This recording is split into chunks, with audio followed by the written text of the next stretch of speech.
চ' hey guys Aamir খানৰ ইয়াৰ আগৰ মুভিখন মানে লাল সিং চাড্ডাখন ফ্লপ হোৱাৰ 3 বছৰ পিছত আহি আছে সিতাৰে জমিন পৰ, যোনখন এখন ৰিমেক হয় এখন হলিউডৰ মুভিৰ যোনখনৰ নাম হ'ল চেম্পিয়ন, আৰু সেইখনো অন্য এখন মুভিৰ ৰিমেক হয়।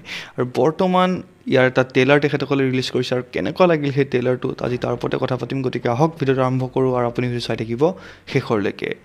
চ' সিতাৰে জমিন পৰ যদি জাষ্ট এই ৰিমেকৰ কথাটো বাদ দি পেলাই, কাৰণ যেতিয়া মানুহে গম পাইছে যে ৰিমেক হয় তেতিয়াৰ পৰা আকৌ মানুহে নিগেটিভ ৰিভিউ বা নিগেটিভ কমেণ্ট দিয়া আৰম্ভ হৈ গৈছে। কিন্তু আমি ৰিমেকৰ হেৰিটো আঁতৰাই পেলাই জাষ্ট এখন মুভি হিচাপে বা এটা ট্ৰেইলাৰ হিচাপে নতুন, মই যিহেতু এইখন চোৱা নাই, এখন নতুন মুভি হিচাপেই মই চাম আৰু নতুন ট্ৰেইলাৰ হিচাপেই মই এইটো ৰিভিউ কৰিম।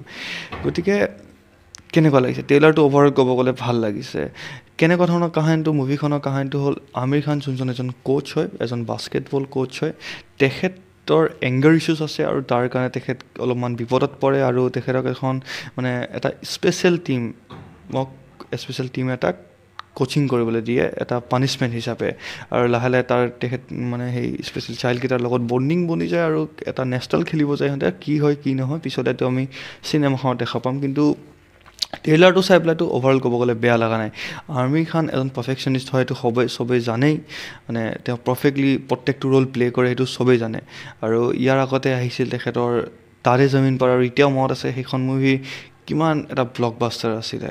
আৰু গতিকে এইখনো ছেম সেনেকুৱাই হ'ব লাগে, কাৰণ অভাৰঅল ট্ৰেইলাৰটো চাই পেলাই মোৰ একেবাৰে কোনো ধৰণৰ আপত্তি পোৱা নাই। জাষ্ট এটা ৰিমেকৰ টেগ এটা লাগি আছে যিহেতু, এইটো কাৰণে অকণমান নিগেটিভ আহি আছে, কিন্তু তথাপি মুভিখন আমি চাম। আৰু আমিৰ খানৰ এক্টিঙত কোনো ধৰণৰ মোৰ কমপ্লেইনটো নাই, আৰু ইয়াৰ লগতে এবাৰ যিকেইটা ডিচেবল চাইল্ড আছে সেইকেইটাও ট্ৰেইলাৰটো চাই পেলাই এক্টিংটো ঠিক ঠাক লাগি আছে, আৰু মুভিখন ইম'চনেল কৰি দিব আপোনাক, মানে হাঁহি ধেমালিৰ মাজেৰে মুভিখনে আপোনাক ইম'চনেলো কৰি দিব, যেনেকৈ তাৰে জমিন পৰখনে কৰাইছিলে ঠিক সেনেকৈ এইখনো কৰাই দিব পাৰে। আৰু চাবলৈ ভাল লাগিব, নিশ্চয় চাম, ৰিভিউ দি দিম। আৰু আপুনি এইখন মুভি চাবনে মোক নিশ্চয় কমেণ্টত জনাব।